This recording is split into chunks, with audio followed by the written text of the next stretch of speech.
Morning. I'm about to jump on a train, so let's have a bit of a general chat, because there's a couple of things. I always have the best conversations with the kids in the car on the way to school in the morning, and then I just had a phone call from my mate Steve, who trades cars now and then, and we had the same chat. So whilst I wait for my train to go and collect, that's explained in another video. There's also a Tony Goodman chat coming up later today that will be uploaded as well. But whilst I wait for my train, the kids in the car this morning, we were talking about how you make, initially we were talking about how you make a car. Start to finish. We were in a Volvo 850, a 1995 Volvo 850. And I was explaining, okay, right boys, how do you make a car? What do you do on Minecraft if you need some iron and some metal? So, well, you go mine it. Okay, what do you do next? Well, then you need to smelt it. Where are you doing the smelting? Well, at the smelting plant. So you've then got to move it from the mine to the smelting plant.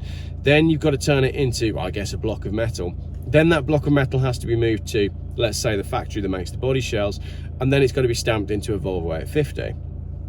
Then you've got to repeat those processes over and over again for all the different little bits on the car. And this conversation went on for ages because it came up, Daddy, how long will this car last? Driving that, I think that's where it started. How long will this car last? And I said to them, well, you know, notwithstanding the fact that I think a lot of stuff is going to happen in 2024 that might put pay to this, but I didn't mention this to them. I said, it's almost 30 years old, and if you look after it, it'll probably last another 30 years. And they said, oh, what if it breaks? And I was trying to explain to them that on a Volvo 850, particularly a non-turbo, there's not really very much, and this goes for all these older cars, there's not really very much on that car that could break in a way that it would be curtains for the car. Everything is fixable. Then I got into explaining head gaskets, and I was trying to explain what the head gasket does and how you'd fix it. And if you think about it, with a car like a Volvo 850, a properly built car, there really isn't much that kills the car completely. Yes, there's a lot of stuff that might not be economical to fix, but there's nothing that can't be done. Then they said to me, Daddy, what about Craig's Volvo? My best mate Craig has got a 1-year-old Volvo XC90 as a company car, and even he will admit that he wouldn't want to keep it after the 3 years due to what the maintenance is going to be. And if you think about it, these horrendously complex, often hybrid, his is a hybrid £90,000 vehicles with 15 touch screens and massage seats and all that sort of stuff. In 30 years time, what are the chances that that is still going to be around? Well, it's zero, isn't it? And then if you have, I love these conversations that I have with kids because it puts stuff in perspective for you, because you understand stuff from where they're coming from. So we then got to talking about why I don't buy newer Volvos.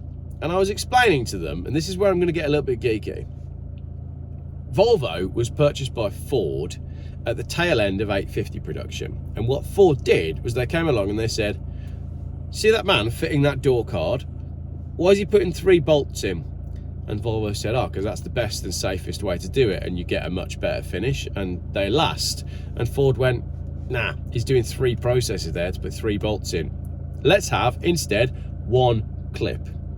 So they changed the way the door cards are made to save a little bit of time and save a little bit of money. And then it happened with the materials, and then it kept happening. And the quality of the cars and the way the cars were built changed completely. Going back to what the kids were saying, I then said to them, let's say you are the man at Volvo who's spending his days putting 3 bolts in the door card to build your car. I then explained the process of what happens when the car is finished. What happens when the car gets to the end of the production line, I said, and my smallest said, you put the wheels on. And to be fair, he's not wrong. But then we went through, it goes on a transporter to go on a cargo ship, to go on another transporter, to go to a dealership, to go to you. Why would you scrap that? Why would you ever scrap that? The amount of work and resources that have gone into that vehicle, it would be incredibly wasteful to ever let that car go to ruin, wouldn't it? When you think about it like that, there's nothing wrong with my Volvo 850. Okay, it's got a leaking exhaust, which I've just sent it away to have that bit done. But it's incredibly wasteful, isn't it? And modern cars are not built to last, But the modern economy is also not built to have things that last, because the modern economy only works if we're replacing things every 5 minutes. So then we got talking about the newer cars, and I said, well, you know, Volvo, it was owned by Ford, now it's owned by Geely, and Geely's a Chinese company. So really, the Volvos, the new Volvos, they don't really have any soul, because it's just Chinese stuff made on a budget. You know, it's just Chinese rubbish, like all the other Chinese rubbish that we buy. I drop the kids off at school, and then I get a phone call from my car trader friend Steve, who's got a sob story for me, because he bought an Audi TT in the summer to keep for himself, paid big money for it. He went to start it the other day, the battery was flat, he jump started it, it then ran for 10 seconds and threw a valve. When did you ever hear about an Audi TT, Mark 1, just throwing a valve like that? They bore scoped the engine, everything, it's knackered. The engine's just grenaded itself out of nowhere. But anyway, he still sold it for almost £1,000 for parts, you know, because these things live on. And you could chuck a new engine in it if you wanted to as well. So you can either save the interior and all the bits, or you put an engine in from another car. You know, there's ways of doing it. But then Steve and I got on a conversation about, well, initially what was going on with the skies, because, well, it's raining now, which is weird because it was almost slightly clear this morning with many lines, and now it's going to be greyed out for the rest of the day. And I almost filmed it this morning. I almost filmed the sky blue with some cloud and lots of lines, and I almost used the caption saying, I wonder if it's going to be a complete blanket of grey by later on.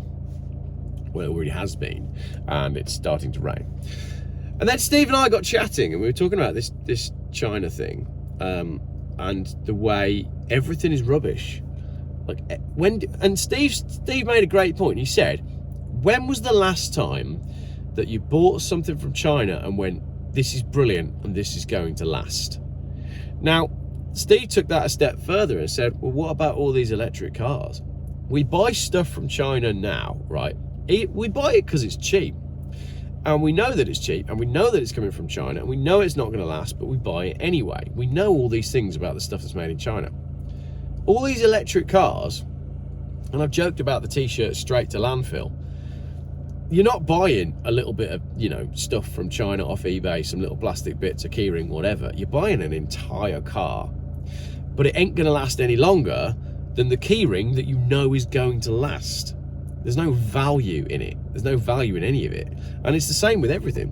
So everything that everybody's rushing around now, going to the retail part, they're all queuing today at the retail part. I don't know what they're buying, but the chances are it's been made in China and it ain't gonna last. So who's winning in all of this, really? Because the person that's winning is the people who are doing the manufacturing and selling all of the crap products that don't last to the losers who are buying it at the other side of the world. Doesn't help anyone, does it? We've got an economy that is completely founded on constantly buying stuff that doesn't last. And that's why my message of, you know, buy an old car and look after it, it's why it doesn't go anywhere. It's why you never get any real true environmentalism, because real true environmentalism involves not making stuff. But not making stuff doesn't make the economy work. So if we don't constantly make stuff, and if we don't encourage people to constantly buy stuff, then we don't have capitalism. And if that's failed, then we're stuck, aren't we? So I guess I'm just going to keep driving my old cars and looking after them, because I know that they last, and I know that they're good, and I know that they were built properly. The other thing I said to the kids is, if you were the guy that had screwed on those 3 bolts on that door card, how would you feel if someone scrapped the car that you made? And they were like, we'd be really upset. And it's such a great point. I love these old cars. I love the Volvo. And I love that I'm now trying to get ready for a MacMaster road trip, and I'm not using the Volvo because it's broken. Yeah, go on then. 2 things. When was the last time you bought something from China and got it and thought, this is excellent? What are all the people doing who are spending all these £1,000 on electric cars that come from China? And I haven't even mentioned the MG5 crash test. I'm going to have to do a video on that later on. About to jump on a train, so I'll get my script ready for that. And 3, or C, when was the last time anything new came out? And Steve came up with this one. When was the last time anything new came out and you went, that is awesome? Like Concorde. Remember Concorde came out and everyone was just blown away. That is the best thing ever. And everybody wants to be involved with Concorde in one way or another.